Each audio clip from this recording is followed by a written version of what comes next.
Olá, tudo bem? Deus abençoe você nesta manhã.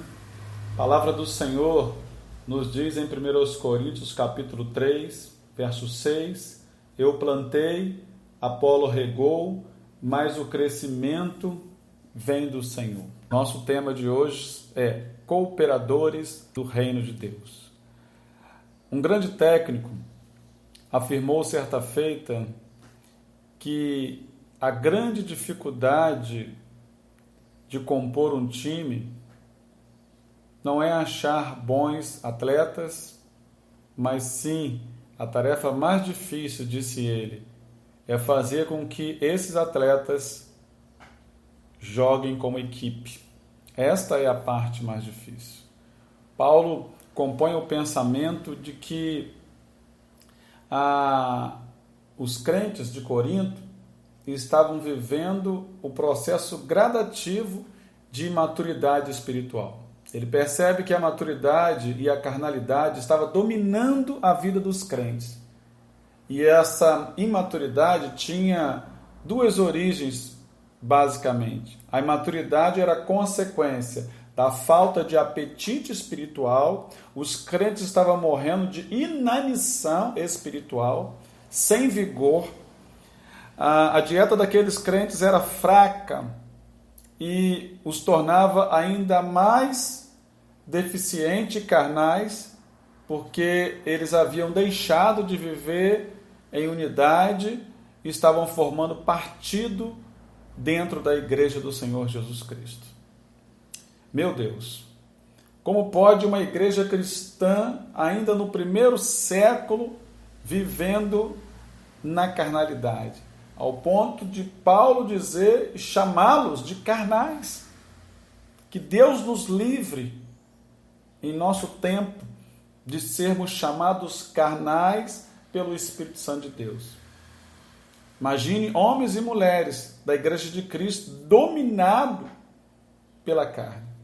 A partir dessa perspectiva, Paulo vai nos ensinar incríveis lições a respeito da vida cristã e da maturidade cristã, daqueles que foram chamados como cooperadores do reino de Deus.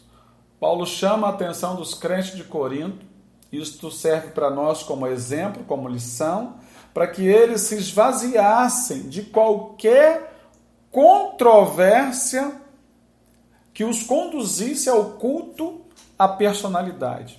Ele pergunta: quem é Apolo? Quem é Paulo?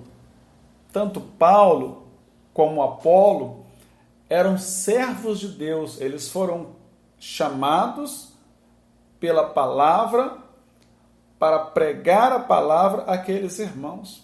Eles eram apenas instrumentos nas mãos de Deus. Quem dá o crescimento? Quem dava, quem deu e continua dando o crescimento para a igreja é o Senhor Jesus. Mas Paulo vai um pouco mais adiante e também nos ensina que, na perspectiva de uma igreja onde há cooperadores, há diversidade de ministérios, cada qual com sua função. O próprio Deus distribui estas funções. Nenhum desses ministérios ou dons são mais importantes do que outros. Todos são igualmente importantes.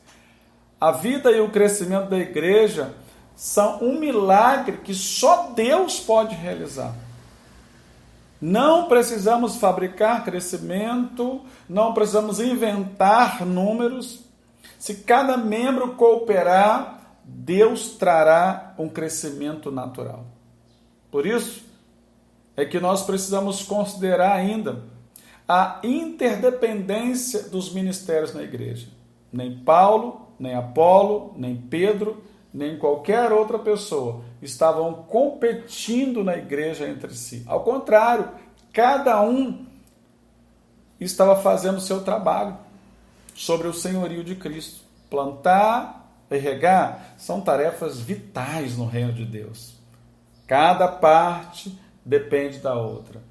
Deus nos chama para fazer a sua obra. Deus não nos chama para sermos competidores. Não somos rivais. Paulo, Pedro e nem Apolo eram rivais. Eles eram parceiros, cooperadores do reino de Deus.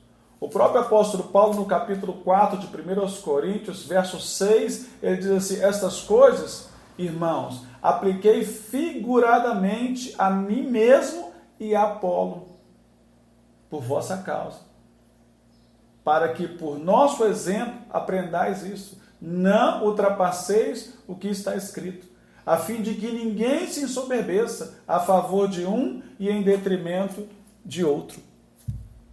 Mas, em último lugar, Paulo nos ensina que há espaço para a obra de Deus, mas não há espaço para vaidades pessoais. A grande ênfase de Paulo é sobre Deus e não sobre o homem.